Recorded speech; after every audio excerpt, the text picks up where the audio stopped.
चा भाग खूपच जास्त जबरदस्त आहे, त्यामुळे व्हिडिओ शेवटपर्यंत बघा हां. चला तर मग आजच्या भागाला सुरुवात करूया. सगळ्यात आधी तेजस्विनी गौतमला विचारत असते की काय रे, आजकाल देवळात वगैरे सुद्धा जायला लागलायस का?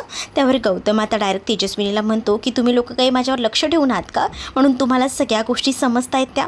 त्यावर आता मला सांग की माझ्या माणसं कोणी मागे ठेवली आहेत का? तेजस्विनी शांत असते. तेजस्विनी म्हणते अरे आम्हाला तुझी काळजी वाटते म्हणून आम्ही तुला विचारतोय. मग आता गौतम म्हणतो की तुम्ही कुठे जाता, काय करता हे विचारतो का मी तुम्हाला?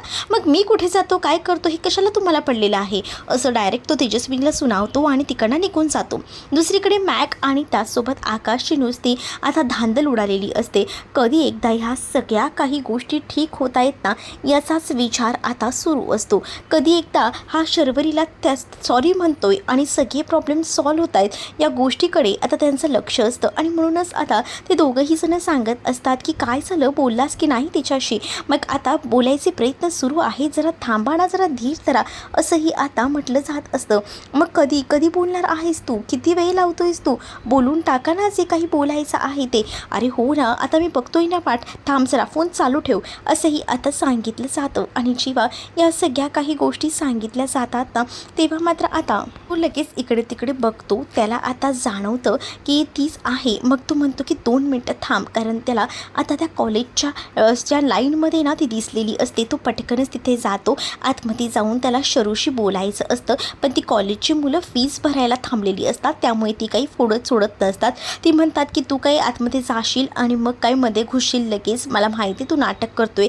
त्याच वेळेला अणूचं लक्ष जातं. अणू म्हणते अगं तो शायनर आलाय. त्यावर शरू म्हणते जाऊ दे. मग आता एक शिक्षक असं करून आता जय जो आहे तो तिला बोलवत असतो, परंतु जयला ती इग्नोर करत असते. त्याला म्हणत असते की तू त्याला सांग की आता मला बोलायला वेळ नाही आहे. म्हणूनच मग आता अणू सांगते की तुमचं काय काम आहे, तर तुम्हाला जे काही बोलायचं असेल ना ते तिथूनच बोला, असं देखील आता ती सांगत असते. त्यावर तो म्हणतो की काय इथून बोलायचे? अरे तिला बोल ना इथे ये 2 मिनटासाठी. मग आता तरीसुद्धा मी लाईन सोडून येणार नाही, असं देखील तिनं आता डायरेक्टली सांगून टाकलेलं असतं.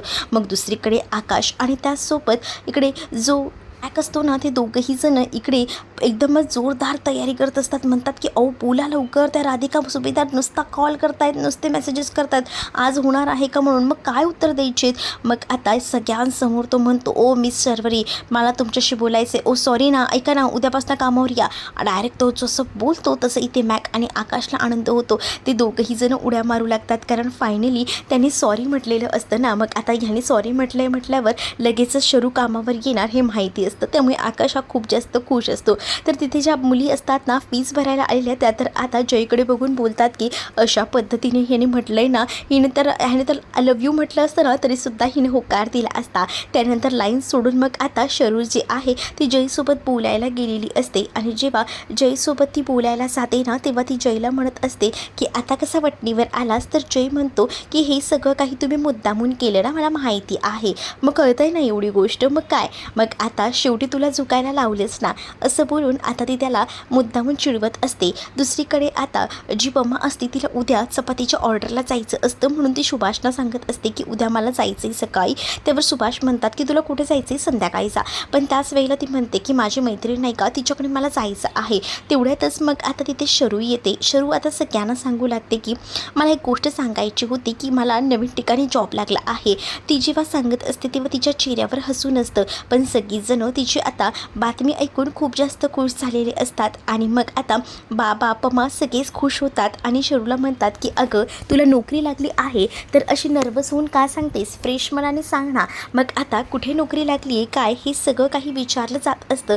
त्यावरती म्हणते की नवीनच कंपनी आहे, चांगली आहे. मग विचार केला की एकदा बघावं, आकाशच्या थ्रूच लागली आहे असं देखील ती सांगते. मग कंपनीचं नाव काय आहे असं अनु विचारते. त्यावर अनुला ती आता शांत राहायला सांगते. पण दुसरीकडे मात्र पमा आणि बाबांना आनंद झालेला असतो, कारण त्यांच्यासाठी काही जास्त मोठं नसतं. त्यांना असं वाटत असतं की काही झालं तरीसुद्धा शरू नोकरीला लागायला हवी. पण इकडे मात्र आता मयूचं सुरू होतं. मयू म्हणत असते की ताई तू जॉबला लागतेस ना, की तू आता पहिल्या पगारात ना प्लीज प्लीज माझ्यासाठी नक्कीच काहीतरी घेशील ना, म्हणजे मला ड्रेस हवा आहे, हा मी तुला आधीच सांगूनच ठेवते. आणि तो ड्रेससुद्धा ना मला मॉलमधला हवा आहे, हेही ती सांगत असते.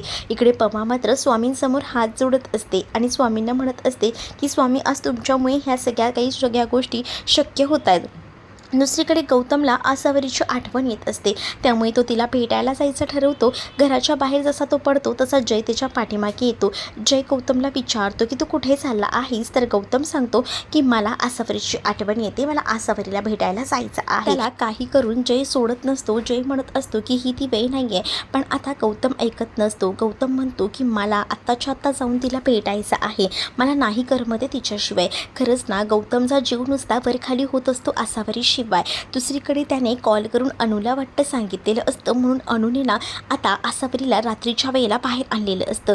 अनुला आसावरी विचारत असते की काय झालं आहे, तर आसावरी अनुला जेव्हा ही विचारते तेव्हा अनु डायरेक्टली तिला घेऊन जाते. तर त्यांच्या बाजूच्याच घराच्या इथे ना एक जागा असते, तिथेच आता ते दोघंही जण जे आहेत ते उभे असतात. तेच आता जेव्हा आसावरी गौतमला पाहते ना तेव्हा ती खूप जास्त खुश होते, आणि जेव्हा ती खुश होते ना तेव्हा तिने अनुने चक्क आसावरीला या गौतमकडे ढकललेलं असतं, आणि त्यानंतर ती डायरेक्टच म्हणत असते की आता मी जाऊ का, नाहीतर तुम्हाला कबाबमध्ये हड्डी होईल, डिस्टर्ब नको ना तुम्हाला, मी जाते पण जरा हळू हा, कारण आई जर उठली तर प्रॉब्लेम होईल असं देखील तिने सांगितलेलं असतं. आणि अनु तिकडनं जाते. गौतम आणि आसावरीला एकांत वेळ मिळावा म्हणून इकडे गौतम काही बोलायला जाणार, तेच आता आसावरी त्याच्या तोंडावर हात धरते, कारण आता तिला त्याच्याशिवाय करमत नसतं. शेवटी तीही त्याच्याशिवाय जगू शकत नसते. इकडे मात्र आता पमाला जाग आलेली असते. पमा इकडे तिकडे पायाला तेल लावण्यासाठी शोधत असते.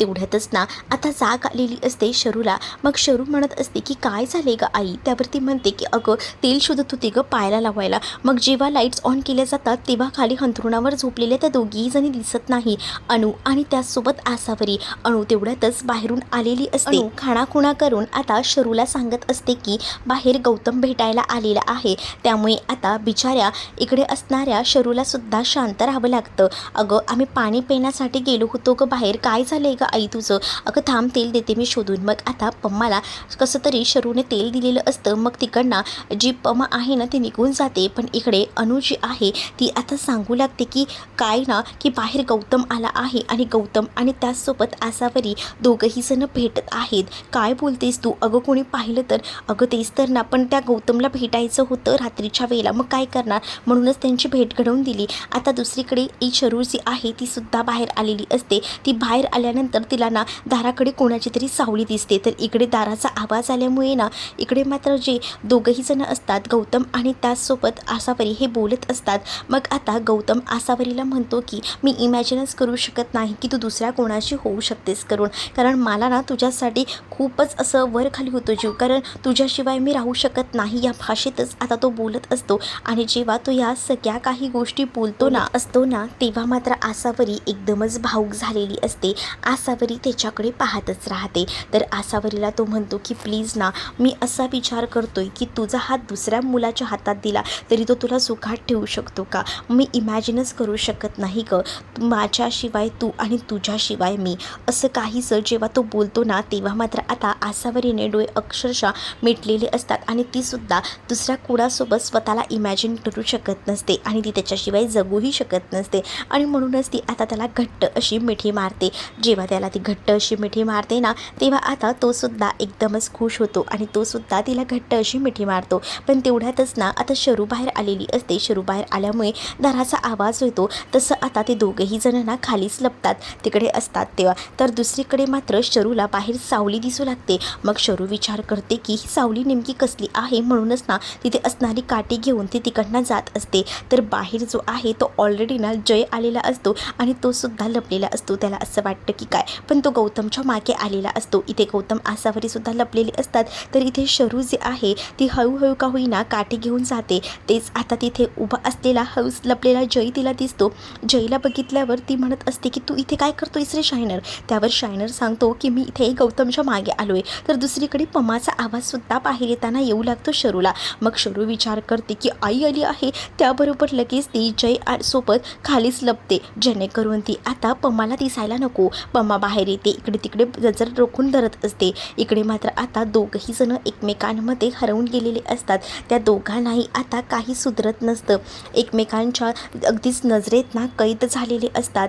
तेच दुसरीकडे आता पाहायला मिळत असतं की आता जी पम्मा बाहेर आलेली असते ती विचार करते की माझा काहीतरी पास झाला वाटतं, इथे तर कोणीच नाही आहे, आणि असा विचार करूनच ना ती पुन्हा आतमध्ये जाते आणि हलकंसं तसंच असं दार लावून घेते. त्यानंतर शरू उठून उभी राहते आणि ती जयकडे पाहत असते. त्यानंतर ती तिथून जात असताना जयचं लक्षही तिच्याकडे असतं. त्यानंतर ती पुन्हा मागे येते आणि सांगते की काठी राहिली होती तीच घ्यायला आली होती. आणि त्यानंतर ती आतमध्ये निघून जाते आणि बेडवर जाऊन झोपते. वाट बघत असते की आसावरी कधी येईल. थोड्या वेळानंतर आसावरी तिथे आलेली असते.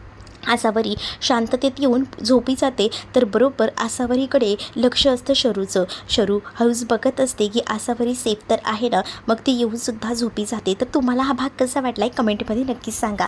अशाच अपडेटसाठी चॅनलला सबस्क्राईब नक्कीच करा. चला तर मग भेटूया पुढच्या भागात.